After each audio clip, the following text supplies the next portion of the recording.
Hello hi guys, welcome back to my channel. ఈరోజు మనం పావు బజ్జీ ఎలా చేయాలో చూసుకుందాం.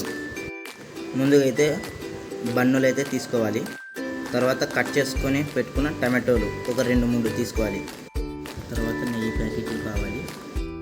తర్వాత బౌల్లో కొద్దిగా నూనె అయితే వేసుకోవాలి.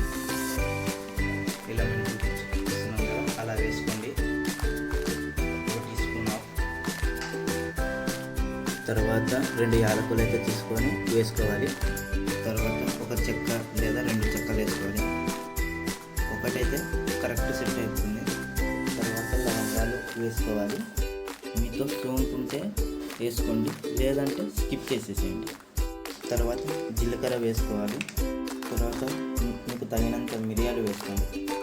తర్వాత మనకు టమాటోలు అయితే వేసుకోవాలి. అంత రోస్ట్ అయ్యాక టమాటోలతో పాటు కొద్దిగా పసుపు, అలాగే కొద్దిగా కరివేపాకు అయితే వేసుకోవాలి. అలాగే మీకు తగినంత ఉప్పు వేసుకోండి. అలాగే 1 స్పూన్ కారం అయితే వేసుకోవాలి. అలా మొత్తం వేసుకున్నాక ఫ్రై అయితే చేసుకోవాలి.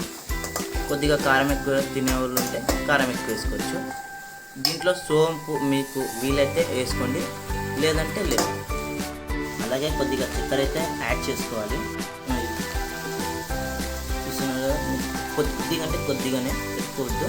ఇలా మొత్తం వేసుకున్నాక ఒకసారి అయితే కలుపుకోవాలి. చూస్తున్నారు కదా, ఇలా అవ్వాక మీరు స్టవ్ మీద నుంచి కిందికి దింపుకోండి. తర్వాత మీరు ఫ్రై చేసుకునేదంతా మిక్సీలోకి అయితే వేసుకోవాలి.